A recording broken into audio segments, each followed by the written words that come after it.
Hi, welcome, good evening, and welcome to another edition of the Millwall Call. Tonight we're going live across Facebook and YouTube. Nearly forgot then. Me and Stephen are on here today, so if you want to get involved, it's really easy. Just drop us a comment. If you do want to come live, drop us a DM on Twitter, and we can always send you a video link if you fancy coming on. Do it that way. It's not a problem. Exactly the same. You can do it on your phone. You're straight into a virtual studio. There is no hassle. Just ideally, if you've got earphones, put them on. If not, doesn't really matter. Without further ado, then I'll welcome my co-host for this evening, Stephen. How you doing, fella? Yeah, very well, Mickey. Very well. How are you? Yeah, not too bad, mate. Not too bad. Getting there, surviving, as they say. Getting used to what was yesterday. It's a strange feeling having come away from the den and losing a game, really. It's not something that we've experienced for quite a while, so I think there's a lot of people that there's probably shock more than anything that we sort of come away without anything, really. Yeah, it was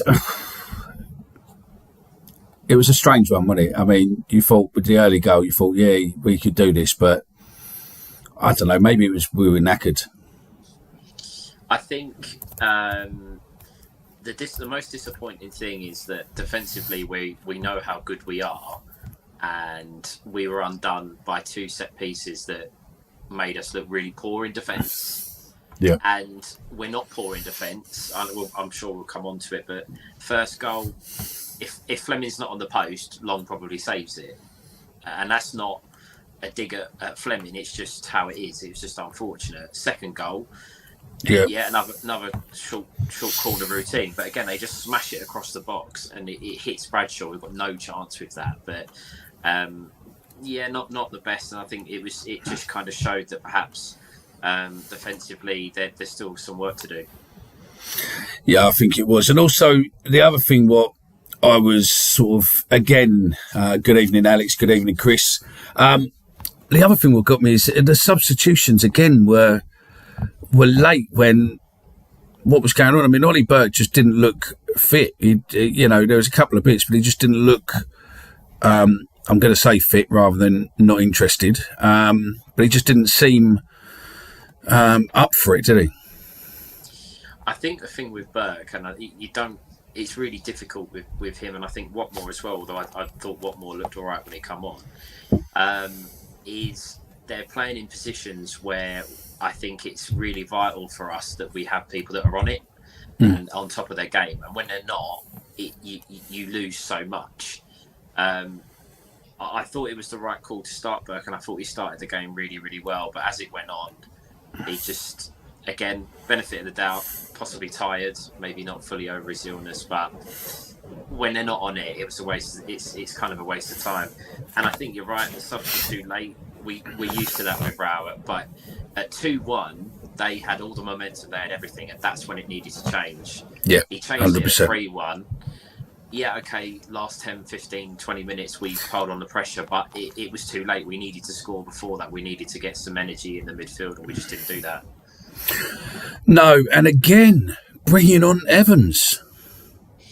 I think the problem is, and I'm not a fan of George Evans at all, but he's the only central midfielder we had left in the squad outside of the starter two, with no Shackleton and no Mitchell, and Callum Stiles, who obviously could play there. So if Saville or Leonard were tired, which I think Sav did get to that point, it was Evans or nothing. I don't know. It's unfortunate. I don't think Evans was supposed to be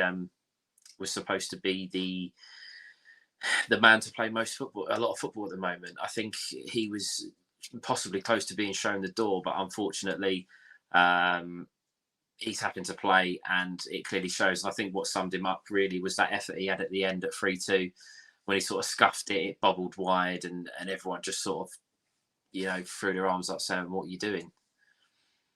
Yeah, no, I agree with you there. I just think it was I don't know.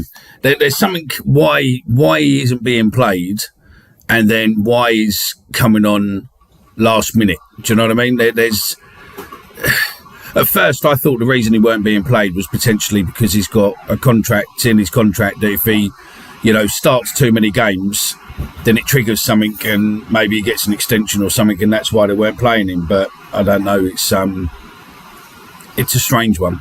I think with it was difficult yesterday because we didn't have any other midfielders. But I think with Evans, if you're behind in a game, he might be a good person to bring on because right at the end of the game, because you could put him at centre back and push Jay Cooper up front and have a bit of a target man.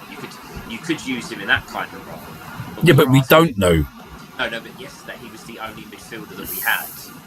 If we had Mitchell available and you had another option, you could do that. But yesterday he come on, and at one point he was the only central midfielder on the pitch, and that's no good. Admittedly, Norwich were camped inside their own 18-yard box, but it's very strange. I don't want to be too critical of Evans. I don't think he's a bad bloke. He's an all right player.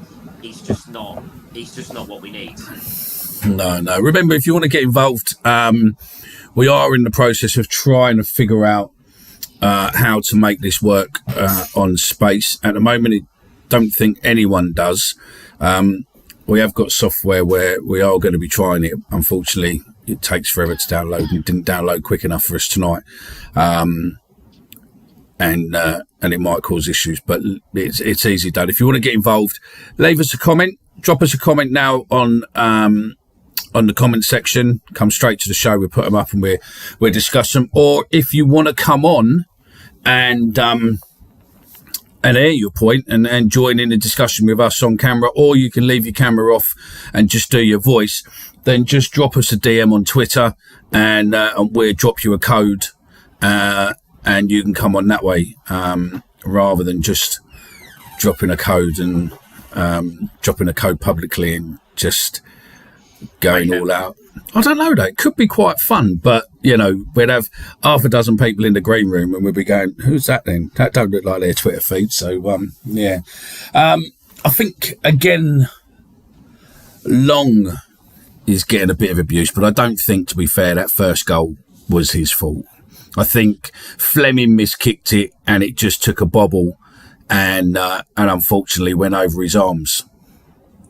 I do feel sorry for George Long because I think there's a lot of people that are firmly in the Bart camp that want him to be playing, and I think every time there's a goal that's conceded that is not one that's perhaps belted in the top corner, I think Long's getting picked apart a little bit. Sometimes I think he has made a couple of mistakes, but yesterday there was nothing he could do.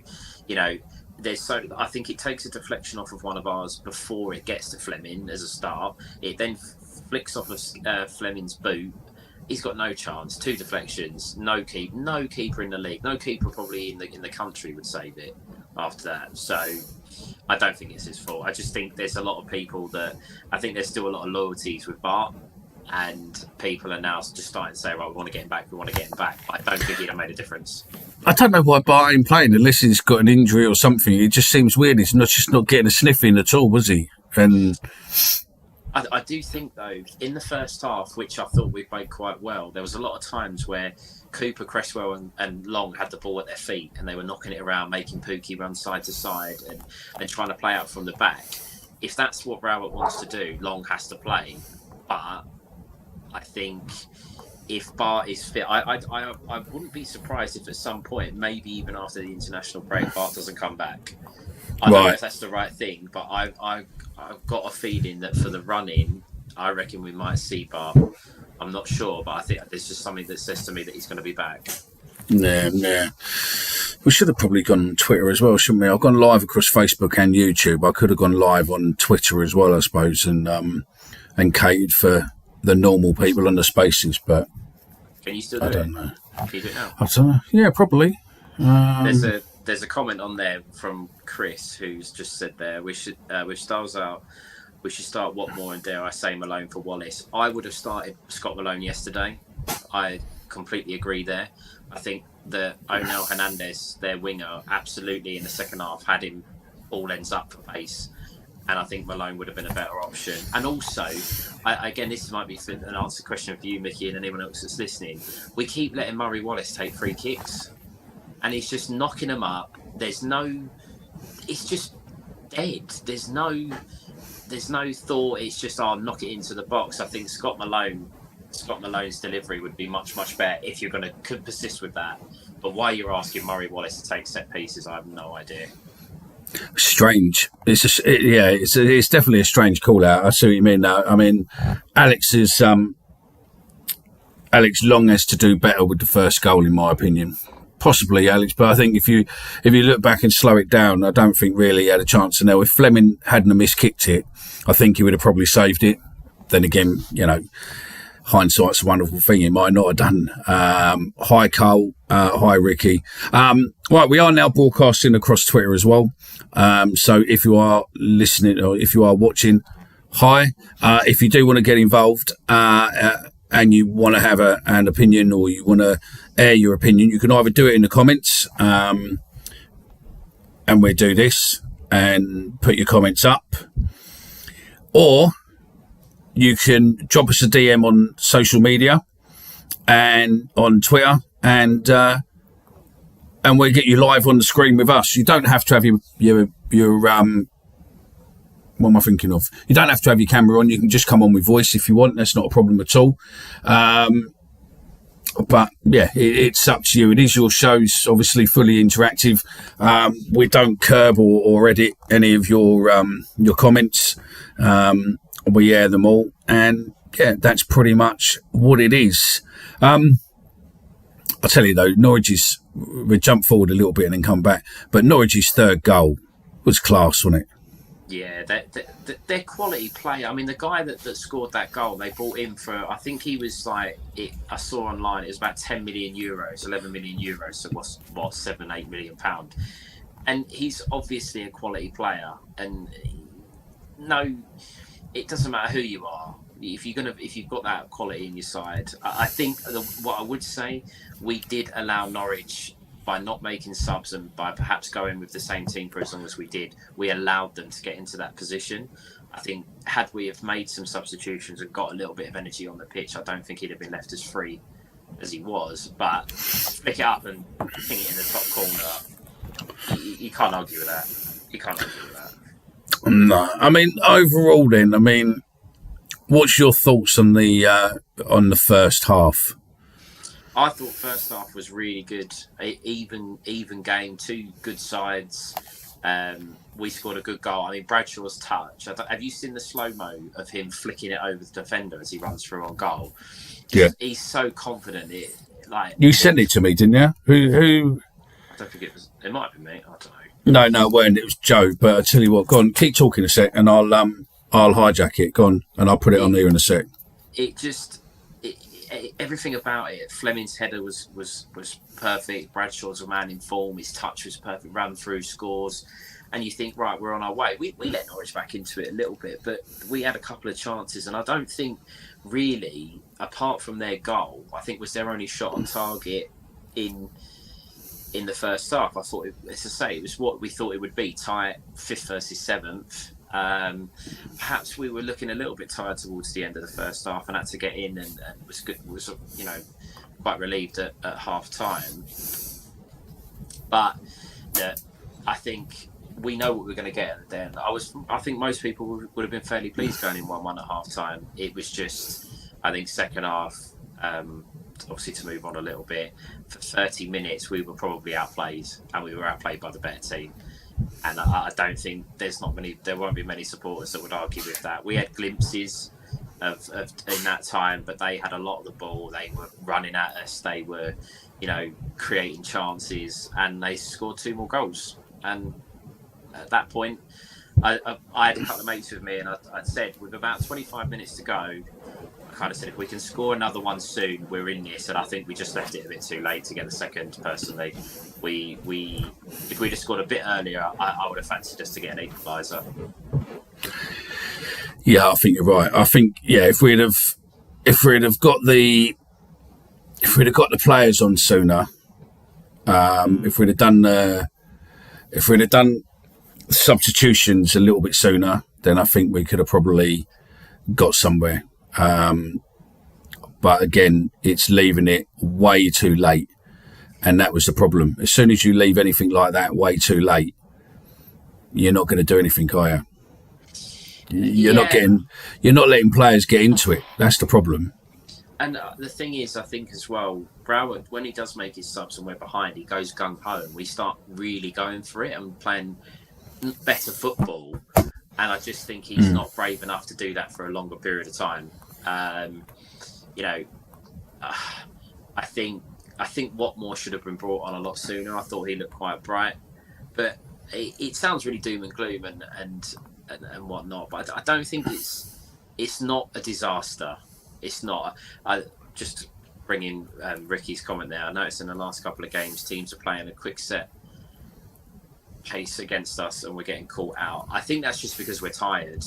The players have had to go Saturday, Tuesday. I firmly believe next Saturday. I don't know what the score's going to be. I don't know how we're going to play, but we're going to look fitter because we're going to have a whole week's break. That's just my opinion, anyway. Is that what you honestly believe? You think? Yeah, I do. I think we're going to look. I think we'll look fitter. We'll look a bit more energised. I think Saville will get a chance to have a proper rest. Bradshaw, I definitely think Bradshaw will benefit from a week off, and perhaps Leonard in the middle as well. Shackleton will be back. Yeah. Where are we? I think Reading on Saturday would tell us more than the Norwich game did as to where we are. I think you're probably right. But while we're on there, and we'll come back to that in 2 seconds, I'll just show you what the bit what you're on about. We'll just show that slow motion with Bradshaw, yeah?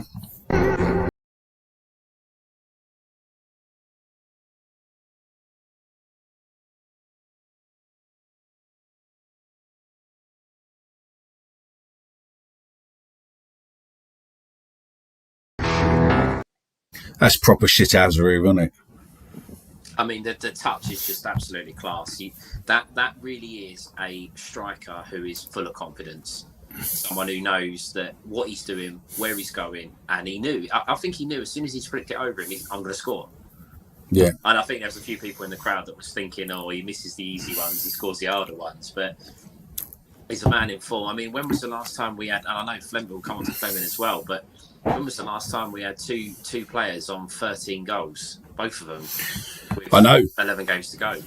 I know. And, and realistically, they could both get 20 each. And how long have we been screaming out for a 20 goal striker for love nor money? So, yeah, it's all good. While we're on this, just a massive respect to Millwall and to the Norwich fans in the stadium yesterday on the 8th minute for Maeve, who sadly lost her life after 8 days.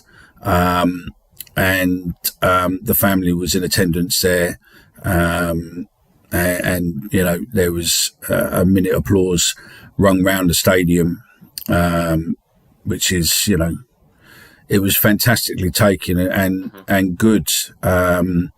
And obviously nothing's going to give them relief from losing a child. I mean, I'm a parent too, and I don't know where I'll be without the two pain in the arses. But it's something you'd never wish on any parent. But yeah, hopefully that will bring them something that the Millwall family and the Norwich fans done well there. So yeah, and while we're at it as well, I promised him that I'd do it. Phil Clark on Twitter is doing the last of the Jiggins raffle prizes, and there is a signed England shirt up for grabs, and you can watch that now. You can get involved. I think it's £5 a ticket, and that is on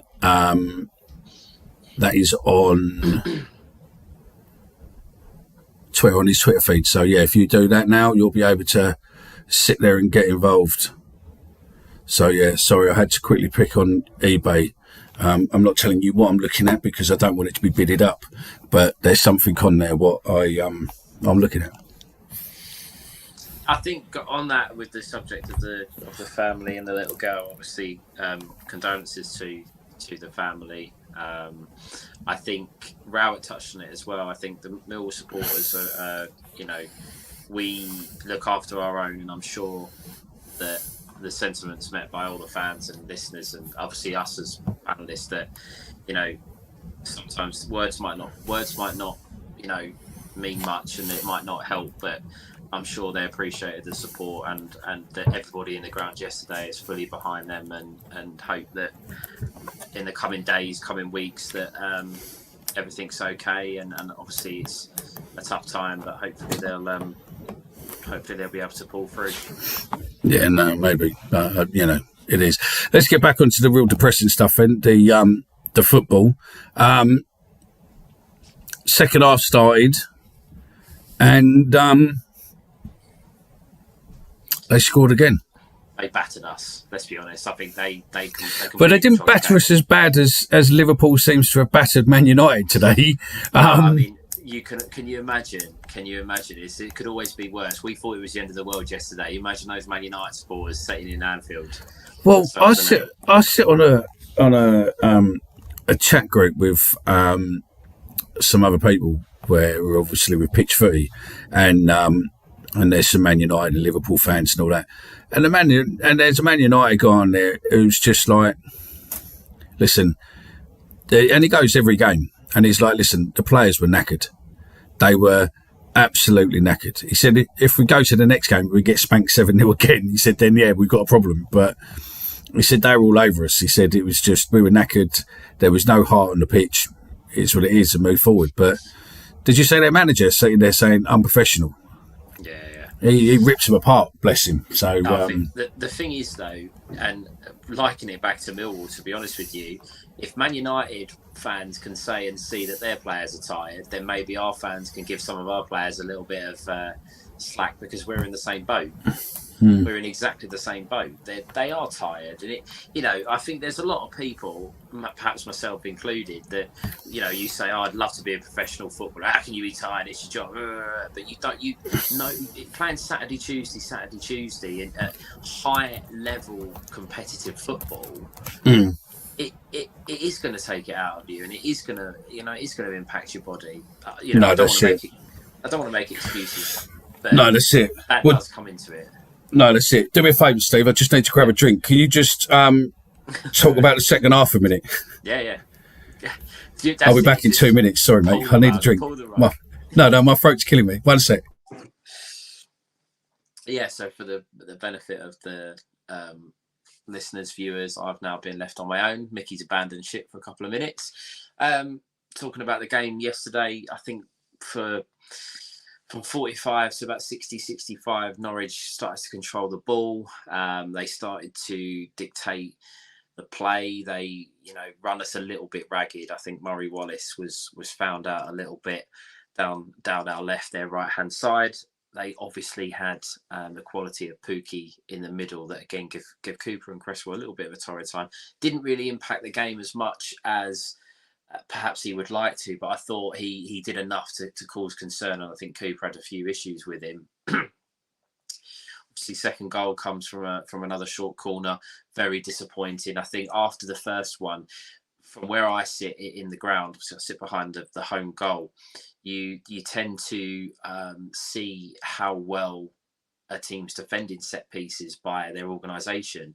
After the first corner, we didn't really know what we were doing. The players were being moved from pillar to post, and do I protect my goalkeeper? Ollie Burke was a prime example. Was on the edge of the box, then he was marking someone, then he was on the edge of the box. And I think Norwich had played on that and had another set piece up their sleeve, and ultimately caught us out again. Little bit unlucky from our point of view that the ball just gets fired across and it hits Bradshaw and goes in. No blame to him, of course, obviously just standing there trying to do his job. But unfortunately, the damage had been done by whoever it was that reacted slowly to the slow corner. I think whilst I don't want to be too critical of them because of the run that they've been on, to be caught out twice by two set pieces is very, very very, very poor. I know there's been a lot, myself included, put out a poll regarding Charlie Cresswell. Should he be keeping the shirt over Sean Hutchinson? And based on recent performances, yes, perhaps he should have kept the shirt and been playing. But I think with Hutchinson in the side, the leadership and the organisation, do we get caught out by two short corners with Hutchinson in there as captain? I don't think that we do. However, I think it would be harsh to completely blame Cresswell. It's not his fault, but I think Hutchinson's leadership ability possibly would have seen us been a bit tighter, at least for the second one. Just looking at some of the comments, our set pieces are predictable but effective. However, we need to be sharp when defending set pieces. Caught twice was not good enough. No, I completely agree. Being caught out once, you can understand it. You know, those kind of routines do catch teams out. They catch teams out at all levels. That's why a lot of clubs now have specific set piece coaches. I think the guy that Norwich have on their books actually worked in the England rank. So he's obviously good at what he does. He knows what he's doing. He knows how to manipulate those set pieces. To get caught out by a second one, I agree, Alex, it wasn't good enough. And it's something that I think Raul would be very, very disappointed with. The other comment, Ricky, think Norwich game was one game too far, had such hectic. Yeah, I agree. I think the Norwich game probably hit us hard in the sense of we'd probably got away with it a little bit against Stoke. Perhaps they wasn't quite at it on the day. They didn't have too many efforts on goal. Luton, obviously, we held on for a point in the end. Again, perhaps we should have had all three, but I think the legs started to go, and in the end, it was kind of holding on. But I think perhaps the Norwich game was one game too far for us, based on the injuries. If you'd had a fit Billy Mitchell, a fit Callum Stiles, maybe even perhaps add Mason Bennett into the mix, I think we would have given them a real run for their money, and I don't think we'd have come away without any points. But unfortunately, at this time of the year, that's what happens. Injuries mount up, and you have to kind of deal with it. And unfortunately, we didn't. Chris, considering Norwich have spent close to 50 million on players, it's pretty good we ran them that close, let alone the result against Sheffield United and Burnley. Yeah, I completely agree with that. I think just on that point alone, that shows just how much we are perhaps punching above our weight still. There's teams in this division that are spending 10 million, 12 million, 14 million pounds on players, and we're giving them a run. We're matching them, especially at home, week after week after week. And if like, my opinion, if we had a fully fit squad, or if we had Billy Mitchell, I absolutely think that we would have come away with at least a point. And I quite agree. Norwich, Sheffield United and Burnley have spent a lot of money on their squads, and at the Den, we've given them all three a very good game. Sorry, mate. I needed to go to little boys' room as well while I was there. So yeah. Have you gone through the? I have been at the last one though. I haven't. So Ricky, February was a crazy month. We were looking a bit leggy, which is understandable. We move on to Saturday. Let's Reading and get a positive result. Absolutely. I think again, as I touched on earlier in the show, that Bradshaw's going to benefit for a week off. Saville's going to benefit for a week off, or a week without a game, not necessarily a week off. I think there's a couple of other players perhaps that probably need that little bit of a rest. Leonard especially, and maybe Burke and Watmore, to give them a little bit of time. I would expect us to be better against Reading. I don't know how, it could go anywhere. They got beat 5-0 by Middlesbrough this weekend. They play in midweek against Sheffield United.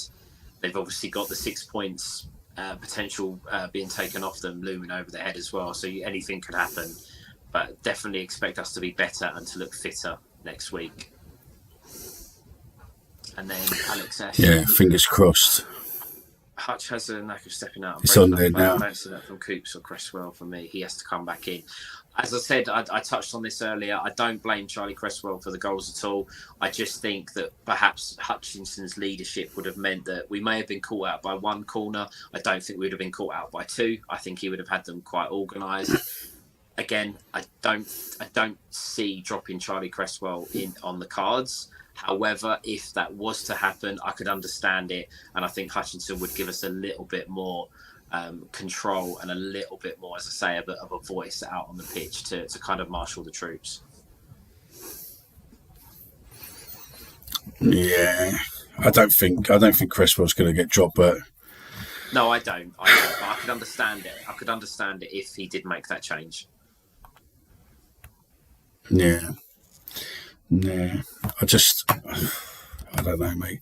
I just think Norwich, when you're looking at, like what Chris said, when you think that Norwich has spent close to £50 million, and we've probably spent best part of maybe 5, if that.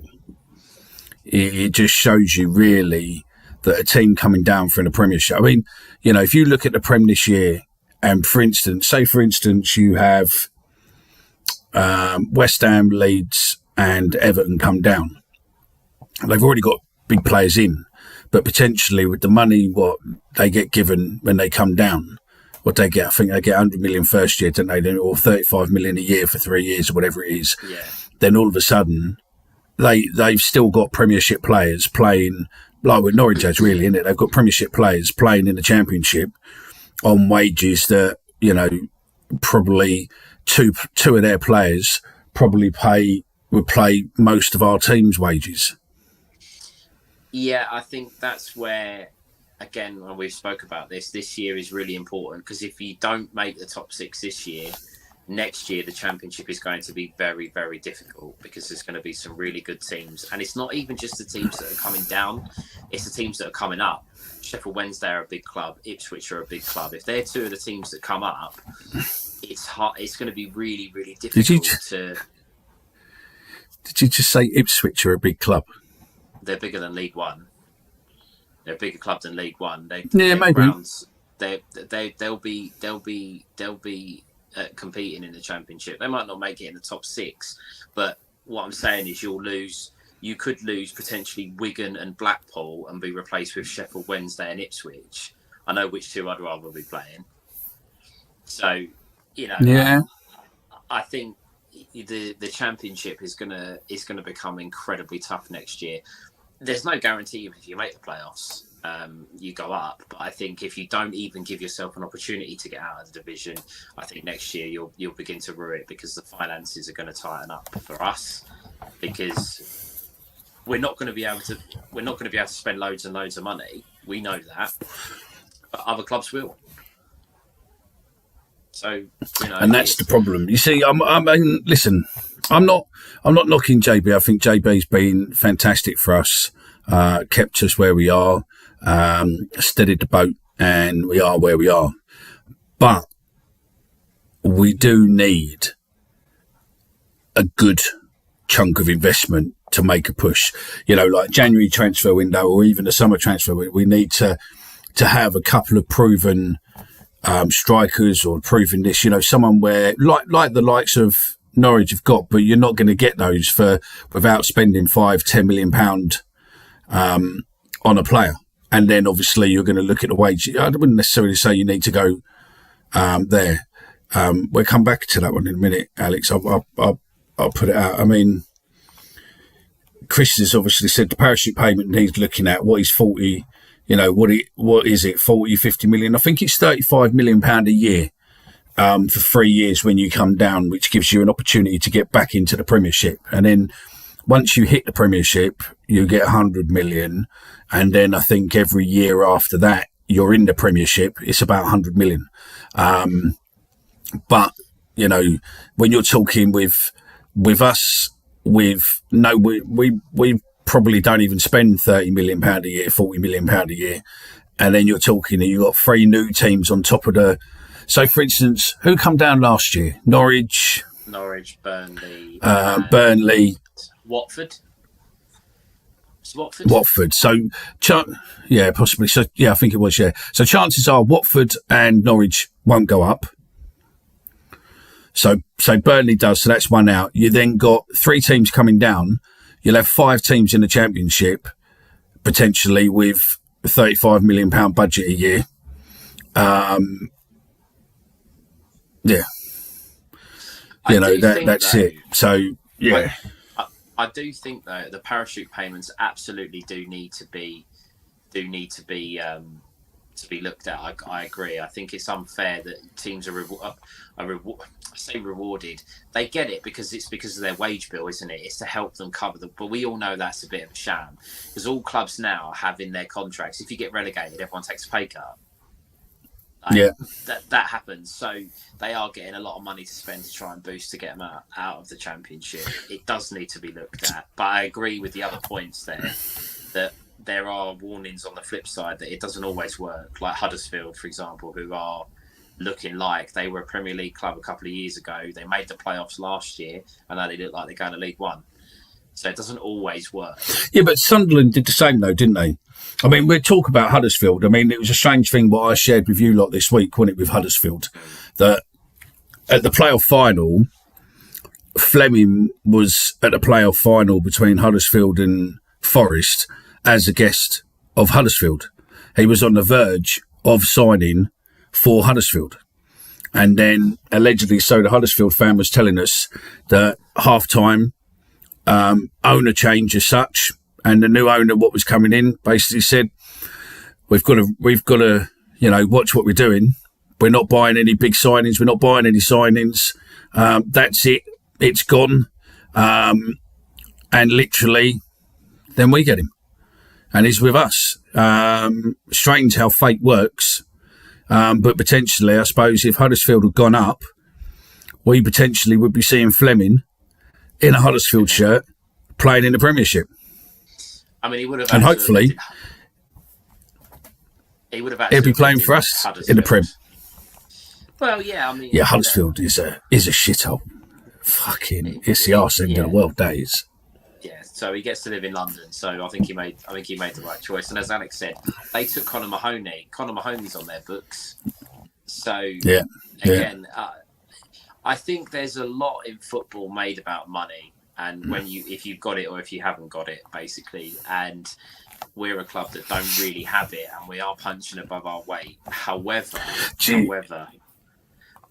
the punching above our weight might be in how much money we spend, but I don't think it is in terms of hard work. And I think we work harder than a lot of the teams in this division. We have to. That sums it up really well, doesn't it? Too small squad, no injuries. Gives us a chance, but we've got quite a few injuries. But sadly, financially, we're Williams to their Mercedes. See, now, Alex, I'm gonna hate you. Stephen's already smiling because he's seen your comment. But, this goes back to where Stephen got ruined by me on a space a couple of weeks ago. Because he pretty much said the same as you. That Luton are a team to go. I mean, they are fairly similar in aspects of we're both in the Championship, but that's pretty much where it stops. I mean, you don't have to go through someone's back garden to get to our stadium, and you don't get marched 45 minutes back to the station either at our stadium. But in terms go on, Stephen. Go on, Stephen. You dig yourself another hole. In terms of their on the field, they've gone from the conference to the Championship, and they're now in the playoffs. Look, I'm not going to get into what we got into last time because I don't fancy round two. Do you think they could but do you think they could possibly, if they stay in the playoffs, do you think they could possibly get to the Prem?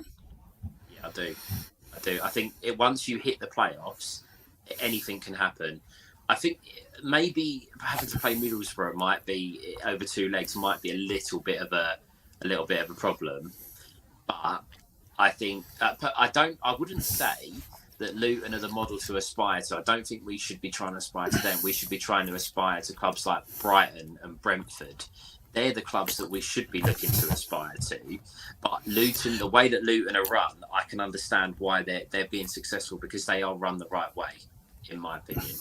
Yeah, I think to be fair, I think our model going forward, once we get the training ground built, I think our model going forward is going to be the Brentford, the Brighton model is in, find up and coming youngsters. Because let's not hide from it. We had a scout on a previous show a few weeks back now, a few months maybe, and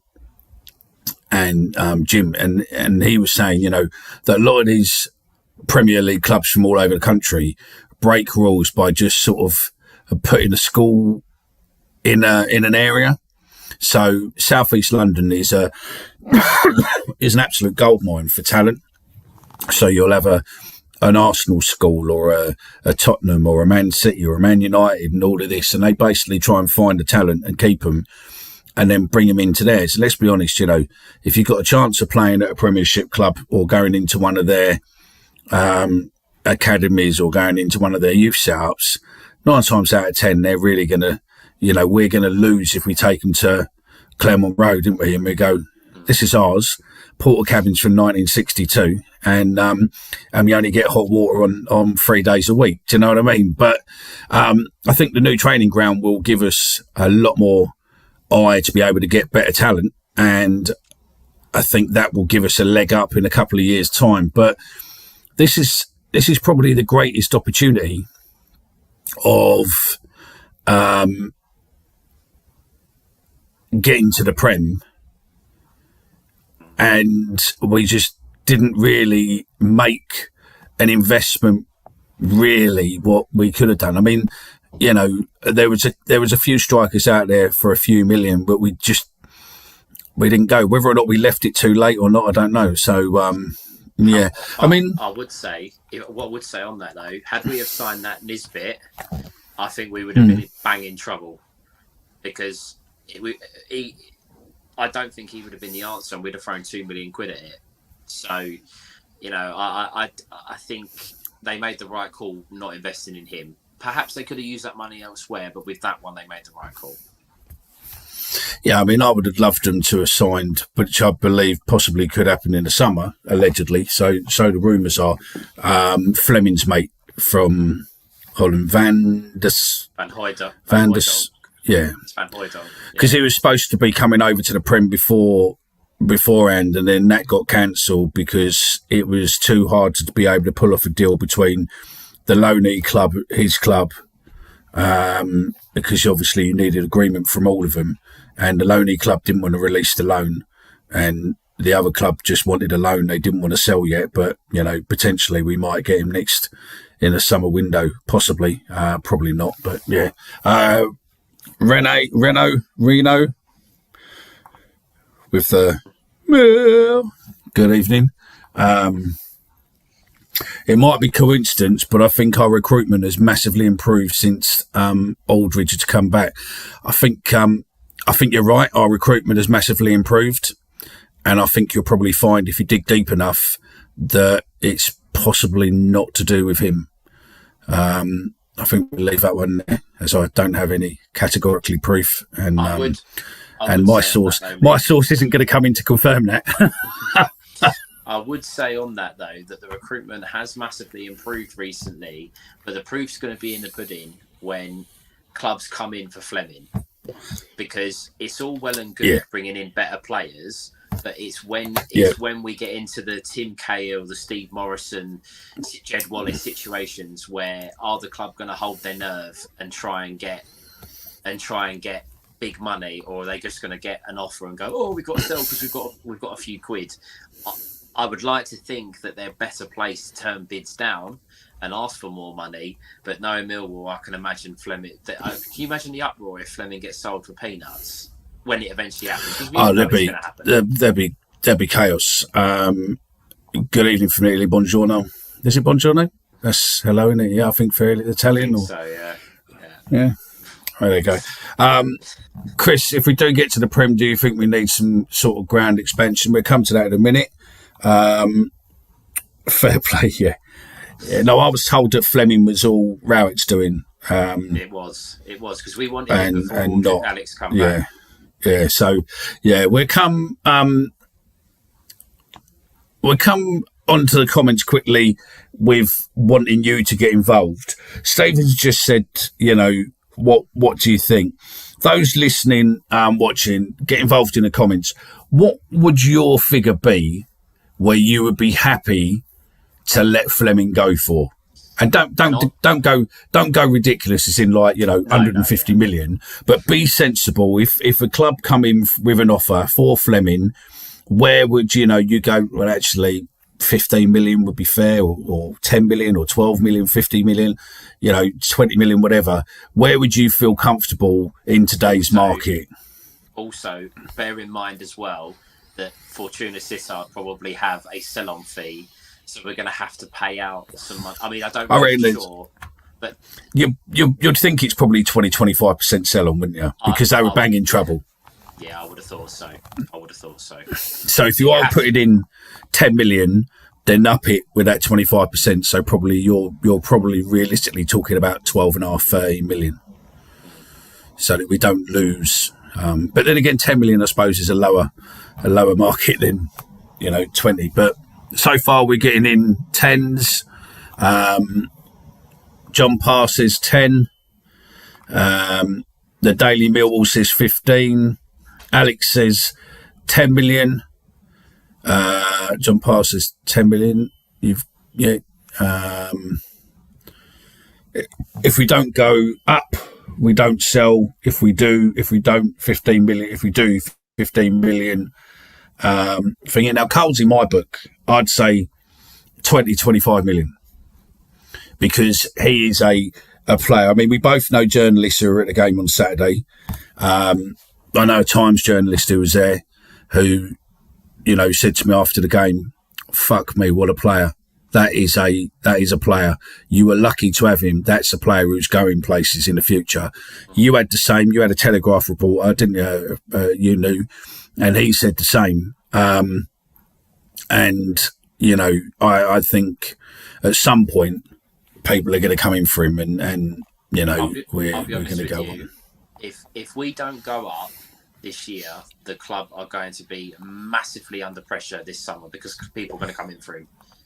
The two players that are going to be bought from the Championship are going to be Guy Carrez and Fleming, if obviously providing that the valuations are met. I don't know who's worth more, because Guy Carrez is a striker and I think he's going to go for big money. But Fleming, for me, if we accept anything less than around 18 million, then it's not. That wouldn't be acceptable to me. It's got to be above that figure. Yeah. I see what you want. Look, we've got about 15 minutes left of this. We're going to do an hour.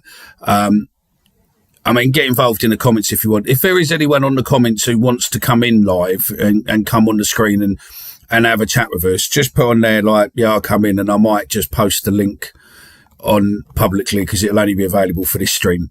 And we'll play a bit of devil's advocate and see how it goes to a degree, I think, maybe, because I can sort of see you. So, yeah. You see, that's another good one there, what Richard's just come up with. Yeah, I could see him going there. Richard's come up and said, would you let Cooper go to sign Cresswell? Now, that is a great question. But would you get the money? Would you get the money for Cooper now? Who would take Cooper? Probably Rangers have been interested. Rangers, I think Jake. I think Daily Millwall's a young lad, to be fair. I love your optimism there, Daily Millwall, just so the world can see what you said.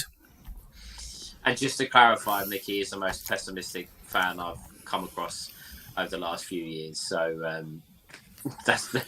But listen, I'll be honest. What I said, right, and this is a comment what I made in the group, and I got absolutely fucking ruined for it. So look, I don't mind saying what it is. I'm straight up. I speak my mind and I speak it how it is, and we are live, so there is no going back. I said on Saturday, if we won, then it's all on. But because we lost and we're just outside, I think realistically we're going to finish potentially just outside. My head says where we're going to finish, outside. My heart says still, because I had a dream before the season started that we finish in second place. I'm still going to go with that as my heart. But my head, I just think teams above us are starting to come on too strong. Middlesbrough scoring 5. Okay, Stoke's not above us, but Stoke coming on heavy. And I think Burnley's running away with it. And I think it's going to be very, very close to get in. And I think, Reading, as a caller said earlier on, I think if we win at Reading, then, you know, and the teams above us, no, and the teams above us don't win on Saturday, and we go back up to like, you know, fourth, something like that, then I think it could be game on again. But at the moment, I just think we've had a couple of games what we should have won and we didn't win, Coventry and the like, where I think they will cost us. I'm being honest. You know, my heart says we're going to finish second, but my head says I think we might have just, with injuries, with the fact that, you know, that Mitchell and Saville are out. I think. Well, he's not out. No, he was ill, wasn't he? And then he weren't. But yeah, but with Mitchell out, I just think. We've got 3 games left until the international break.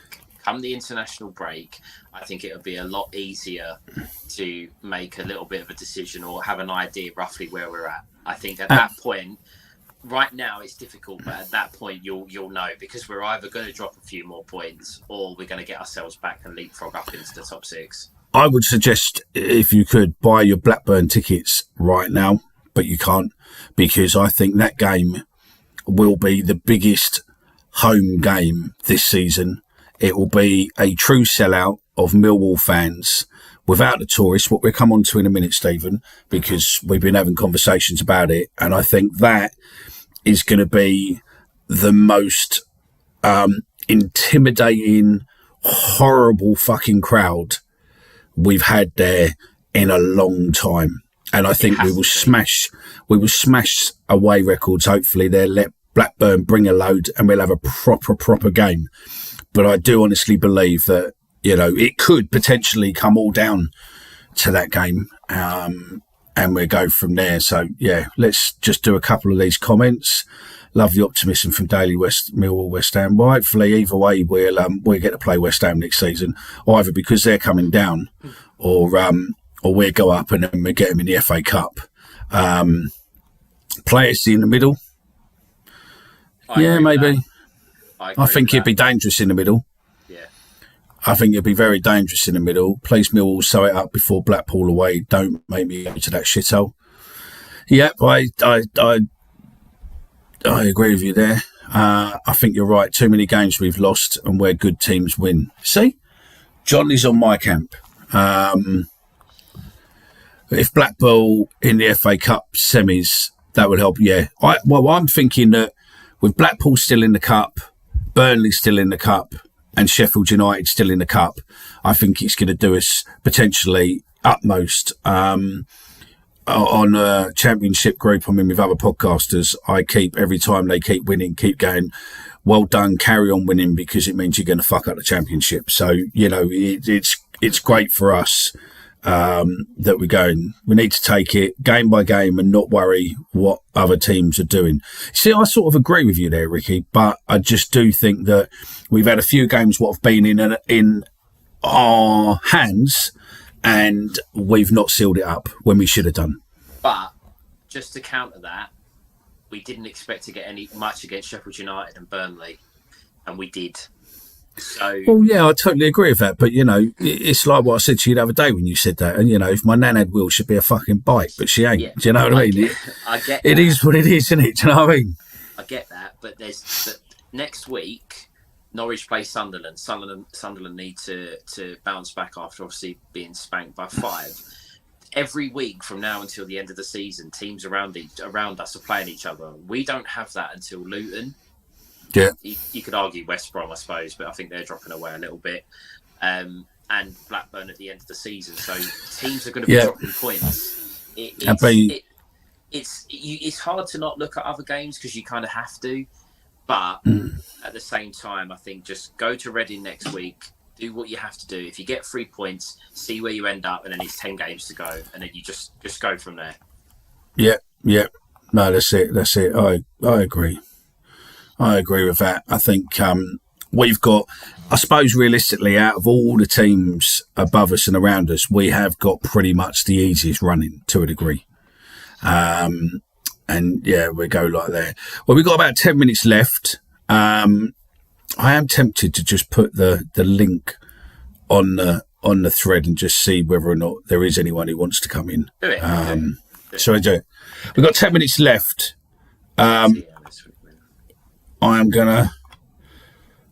If you want to come in and speak to us and do it, the link is there now. Just click on it; it'll bring you straight into the studio. We'll see you at the bottom. You'll have to put your name in, put your Twitter name, put your username, whatever you want to do.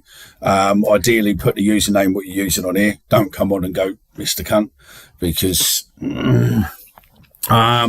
remember, the same rules apply as space. No slandering anyone, but other than that, it's a big boy show. You can say whatever you want. So you've got 10 minutes left, and if you do want to come on screen, then the link is there. There is no reason stopping you now. Question what me and Stephen have been having, and the podcast group has been having today. The sellout, what we keep being told, it's a sellout. The game yesterday was a sellout, or near enough, probably. I think it was a sellout by the time kickoff come. But it didn't feel like a sellout with the atmosphere, did it? No. So those of you in the chat who were there, do you agree that it was a sellout? And do you think that there wasn't necessarily not real, I suppose, Millwall fans were there, or do you think a large majority of those seats were taken up with like tourists or non-Millwall fans coming in to see what the atmosphere and stuff like that's like? That's where we've been talking about all day, isn't it? I think it was the same against Sunderland, and there was a quote on one of it might have been Omar that made it. It might be yourself, Mick, that said the 3,000 at QPR was better than the 18,000 against Sunderland, and I'd argue that the 3,000 at QPR was better than the nearly 19,000 that were there yesterday. And I think you're right. I think there's people that are coming to the Den at the moment. I think the influence of having perhaps German and Dutch players is encouraging fans from those countries to come to the Den. The comment just at the bottom there from Johnny. No, Johnny, you can do. Yeah. Don't do. Do you know the rumour with that? The rumour for that, right, was that he's in town for a football conference, and the people wrapped around him basically said you should show that you're a person of the people and not go to a Premiership game, go to a Championship game. The nearest Championship game playing at home to where we are is Millwall. Can you imagine that conversation with him going, And I bet he didn't expect to be so quickly picked up on all the press. The only thing I'd say with that, and I'll come back to the comments, I'll come back to you in 2 secs, is Jack Clark should have sold that photo first, or basically monetised that photo, and he could have probably made $2-3 grand out of that photo, the way it's just gone everywhere. And he could have made a few quid off the back of that. So, if you ever post a photo what you think's going to blow up, just find yourself a little photo agent first. There's plenty of them online. You can Google them really quickly, and you can do it all on the mobile, but do it first and then go from there. Paul, the link is in the notes if you do want to come on for the last one. Just quickly, before we come back to these, talking about the seats and all that lot, right? Cat Blue. The last time we played... fucking right I am. Listen, the last time we played Blackburn at home, last game, when we were in the old First Division. The last time we beat QPR, was it QPR? Not QPR. It was QPR. It was QPR. Last time we beat QPR was in that same season. And what's the third? There is a third. There has been a third. Was it Coventry? Was it Cardiff? I think it might have been Cardiff, yeah. I think it might have been Cardiff. Just one other one while we've got a listener from Norwich on. Look, unlucky Saturday, but was a good game. Nice to see. Nice to now be in the playoffs. See you in the playoffs from a Norwich fan. Well, thank you very much. Okay, I'll just do some of these. Yeah, I agree. Yeah. What about it was like it was the same. It was the same as Sunderland. It was, and the problem is that when I think people are expecting to come to Millwall, if they're not regulars, that hear about the atmosphere, but they don't get involved. They just sit there and want to experience it. That doesn't make an atmosphere. It just puts a number on a seat and it makes the club a little bit more money. Yet we need the money, and I understand that. But I think back, and I never forget the Huddersfield playoff game. I know it was a playoff, it's a little bit different. But that night was absolutely venom. Yeah, it was incredible. The sheer, every time Millwall went on the attack, it was just an absolute cauldron.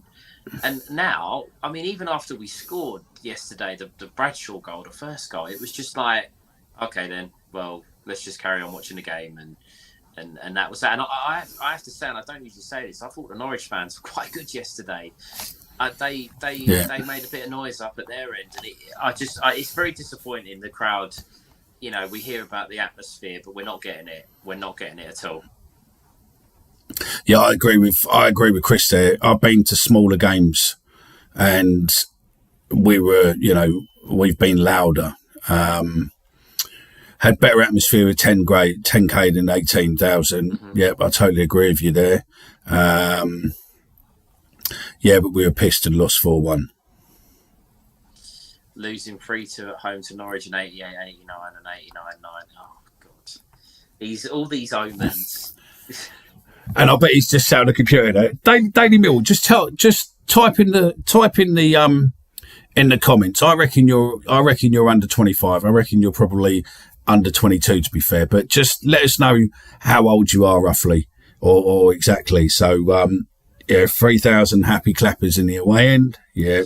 I thought they were a bit better than that. I mean, the setting off a smoke grenade in the ground is just embarrassing. But they were okay. They were all right. Yeah, they were all right. They were all right. Better than some. Yeah, I suppose. I do like the way that, you know, I don't think it's through will. I think it's through forced into it. But people are... Oh, Mickey, he's made you look right. Oh, God, yeah, he's made me look a right cunt now, isn't he? Do you know what I mean? Fucking hell. Cheers, mate. Yeah, come back any time, mate. You know, yeah. Yeah. Thanks for that. Wait, Daily Millwall, are you the same guy who does the YouTube channel as well, where you put the Daily Millwall news up? Also, for the Daily Millwall specifically, hold on, for the Daily Millwall specifically, how old do you think Mickey is? You can reply back in the comments so you can have your own. You can get your own back on him. Yeah. 3-2 Norwich was Division 1 game. It was. Oh. Paul, you're on camera, by the way, fella. You're doing up your trousers and you're on camera. Oh, right. Well, listen, bruv. Listen, fella. You don't get... Listen, Daily Millwall, you don't get... I'll tell you, I'm really tempted to put Paul live, but I'm not going to. You don't get enough people follow your channel because it's really hard to follow or it's really hard to find. But if you drop me a DM on Twitter, I'll give you some tips to try and make your channel a bit more... a bit more findable for Millwall fans and stuff. But if you drop, I've just seen what you've replied there. I'm going to take about all that help I'm just about to offer you now. But if you drop your channel into the chat, just drop your channel into the chat, your channel name into the chat, and probably other people in the chat will give it a follow and help get your subs up, mate, because you do put stuff out, news, updates, all of that, you know, it's different to ours. But hey-ho, I've got no issue to do that. Right, I'm going to bring Paul in. Hello, mate. You all right? Paul? Hello, mate. You don't have to have your camera on, fella. You are live. Okay. Hello, mate. You are live. Go on, fella. Sorry, mate. I've got double sound coming through here for some reason. That's all right. It's all right. We can hear you, so go on. Now, I just have to... what are you saying about the action in December? Mate, that was four, mate. It was four Saturday. I'm struggling. I can't hear a word. I can hear you. I'm struggling. I don't know why. If you're on speaker or just... put it. I mean, your camera's off, so just put it to your ear and speak. You just. I'm not 59, Daily Millwall. I'm 47. Oh, that's brilliant. That is. That couldn't have gone any better. No, it'll come back in a minute probably. Do a wet t-shirt spot. That will get them in. Yeah, definitely. Listen, mate, we're all in this, doing this together. Yeah, there are some other content creators out there for Millwall who, don't offer any help at all. But listen, YouTube is huge and it's massive, and there's enough space for all of us. There isn't enough Millwall content creators. And again, if you're watching this back and you're a Millwall creator on TikTok, Instagram, wherever, get in touch, send us some of your content, put your username on it, send us some of your content, and we're more than happy to post it across ours. Apart from, we are the second largest, we are the first largest TikTok Millwall channel on TikTok for fans. The only Millwall account what beats us is Millwall, but they got hacked this week, so I don't know if they're getting their account back yet. Questionable there. I don't know what happened there. But again, always looking for people who can make videos and want to put them out, and we'll put them out for you. Again, on YouTube, you want to make some shorts and stuff like that. As long as they, as long as they're not going to get copyright strikes and stuff, and they're all your own stuff, happy to put them out. Happy to put stuff out on Twitter. Happy to put stuff out anywhere at all. And it's the same with all our stuff. If you want to clip some of our stuff and post it out on your channels, I've got no issues at all. Just give us a bit of credit. But other than that, listen, we're all in. This is all a Millwall family together, mate. We're not there screwing over each other. We're not there going, oh, no. Listen, don't have an ego in this bullshit, mate. We're doing this so that we just give you a chat, a conversation, just like we are in a pub. I'm not thinking. So, yeah, we got hacked. We got hacked. Did you say Millwall Tube? No, Millwall Tube does good. Millwall Tube does good footage. Again, he does good content, but again, he's not optimising his channel properly, and hence why he's not. He should be, for the time he's been going. He's been going the same amount of time as another channel who Chris mentioned, which I'm not going to give. I'm not going to say it, but he's been going the same amount of time as him. Started when he was a kid and coming up. Some of his content's a bit questionable. He's in match footage, could get you a YouTube ban. The FA, the EFA, the EFL, etc., are really coming down strong and taking bits off. I know other content creators who've had channels taken from them where they've had big numbers on there and they've just had them 3 strikes, gone, no question. So you've got to be careful. Nick, I think. But look, just to interrupt, I've got no issues. I think he was asking who got hacked. It was Millwall's official TikTok account that was hacked. Oh yeah, no, Millwall's official. Yeah, Millwall's official TikTok channel with over 100,000 followers and some video, something just took it, deleted all their videos, and basically become theirs. So yeah. No, it wasn't there. Sorry, not a Millwall channel. It was the Millwall Football Club channel got hacked. Fuck knows how it got hacked, but got hacked Tuesday night, I think it was. So yeah, but it's not there anymore. It might be, but it wasn't. It was you couldn't even find it. So yeah, but hey ho, it is what it is. We've nearly had our Instagram hacked, which is a good reminder to everybody. Just to be careful. Some fella contacted us and said, "Can you help us out with a video?" And it was like, yeah, no worries, mate. Send us what you want us to do and we'll post it for you. And he said, oh, right, I'm sending it for a secure transfer. He said, because it won't let me send on here. He said, I'm sending you something. It will text you a number. When you get the number, if you can send it to me, I'll let you, if you send it to me, then I'll be able to send it to you, verify who you are. And all of a sudden I'll get a Instagram, are you looking to change your password reset? And I thought, you cheeky little cunt. So yeah, I just called him a few obscenities and just deleted him and blocked him. I thought, what do you think we got out of bed yesterday? So yeah, I think we're pretty much thereabouts, aren't we? Yeah, Stephen. Much. I think what I would say is just to kind of end it, and it's not all doom and gloom. We've lost the game. It's unusual to lose at the Den. We know that it wasn't great to come away with nothing yesterday, but massive 11 games to go. And for me, and I'm sure there's other people out there, we've just got to stick with them. Stick with them, and you never know. It's not done until that last day of the season. So let's keep going. Go to Reading. If you've managed to get a ticket like me, I have got one. So happy days. If you haven't got one, then that's a little bit unfortunate. But yeah, keep backing them. Big 11 games to go. 100%. Right, before we come to an end, we'll come back to this. I did say I'll come back to this. The ground extension or expansion. There ain't really a lot we can do with the ground. Obviously, I was involved in the regen and obviously seen it all round there with the planning and all that lot. Lewisham ain't going to let you knock the stadium down and rebuild it. Just ain't going to happen. The only benefit you're going to get is the bits are written in if we get to the Prem, is that the corners will get filled in. And a few other bits and pieces there, because I think the Prem works differently. You need your press lounge downstairs rather than upstairs, and the players need to come through it, because I think the mainstream media, like the likes of the Sun, the Times, etc., they grab players who they want. Whoever pays the most money gets the first access to the players, and that all needs to be down on the ground level. So there'll be bits and pieces, I think, with that. Bits will change.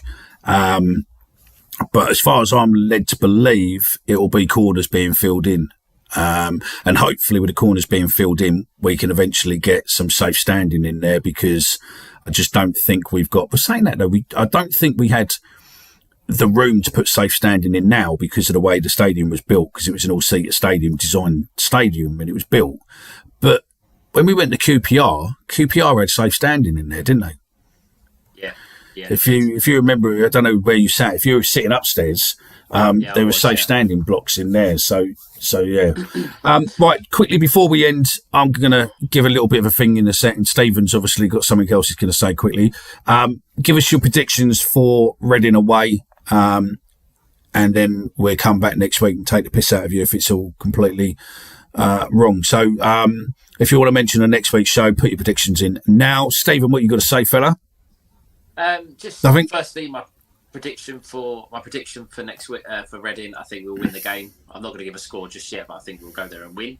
And just for anybody listening, we are looking for Millwall fans to interview. Well, I say we. I am looking for Millwall fans to interview for our Who Are You? Or me, if you want me, show. ask for me.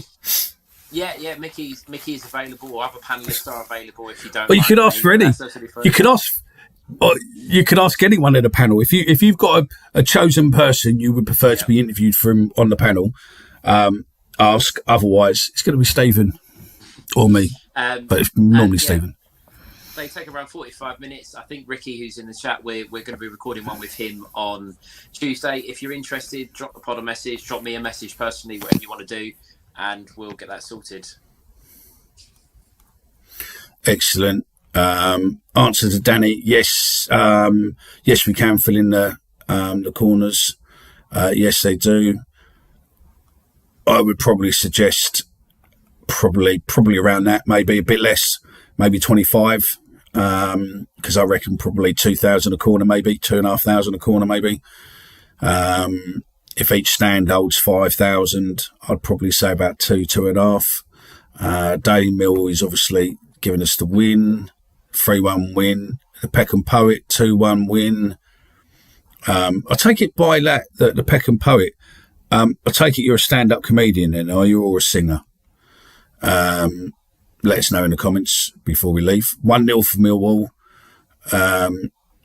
2-0 Cooper and Fleming to score the goals. Reading 1 and Millwall score 3. Eddie Davis 1. Right, I'm going to end on this. For Tuesday. Can't wait. You see? That's it. And Chris 2-1. Right, I'm going to end on this. If you've stumbled across our videos and you've not been to Millwall before and you want to come to Millwall, we are probably one of the easiest clubs in the country, in the world, to support. We have a few songs. We have, which is basically the beginning part of Millwall, and sang in a tune, and make it last as long as possible, which is obviously, the way it goes. And some people will call that the Monk chart. We have Let 'Em Come, which you can find the song online. And we've got No One Likes Us, We Don't Care, We Are Millwall, Super Millwall. So there's 3 chants for you. We have a Fleming chant, which is, he comes from Amsterdam. He fucking hates West Ham. And the rest of the songs are fairly easy. And you'll pick them up on the day, like United, West Ham, Liverpool, because we are the best, and fuck all the rest. So, there's few. And also don't remember that when the Lino makes a bad decision, it's Lino, you're a cunt, Lino, you're a cunt. I think I've pretty much got all the chances. Is there one I've missed? Is there one I've missed, Steve? No, but the rest of the chants. Oh, yeah, that one as well. They just sing the players' names. And we've got Joe's favourite chant. We've got Joe's favourite chant as well. Oh, he's never going to be the end of that, Joe. Honestly, no. It would make just before we go to finish on this, and I hope we can. Thanks, SB. Fucking hell, what sort of a name is that? SBAK4444. Thanks very much, fella. We do it for you. I'm glad you enjoyed it. Go on, Steve. I'm just going to flick through some of the comments. It would make the season. It would make my day if we get to Wembley and Andreas Bogelsammer scores the goal to send us up. It would be absolutely brilliant. Yeah, poor old Joe would not like that, really. So, yeah. Well, listen, that's it. We've been live for the last hour and a bit. We are That Millwall Podcast. You can find us at That Millwall Pod across all social media, TikTok, Twitter, Instagram, Facebook. We're all over all of them. We've got a YouTube channel, which is here. While you're here, before you run off, please, if you're watching on Facebook or you're watching on YouTube, please make sure you like, make sure you subscribe, because some days we will just decide at the last minute to do a show. And if you're subscribed, then and hit that notification bell, you will get notice. If you've not checked out yet, Chat with Chaps is up with Chris giving us his summary on the Norwich game, about 30 minutes, and in-depth post-match, probably the best post-match show for Millwall across any platform. That will be out as a podcast in the morning. This show will be out as a podcast in the morning for you too. So you're lucky people have 2 podcasts for tomorrow. That should solve your daily commute, or your driving, doing van delivery, walking the dog, just getting away from the missus, whichever way you want to do it. But that's it. So yeah, subscribe, follow, check us out. We're all done. Stave's interviewing Ricky on Tuesday, and if you want to get involved, drop us or Stephen a DM, and we'll find out why you support Millwall and how long you've been supporting them, and questions, best game, best outfit, best memorabilia, those sort of questions, fairly easy. And that's it. Right. Cheers, guys. I'm done. See you later. Bye.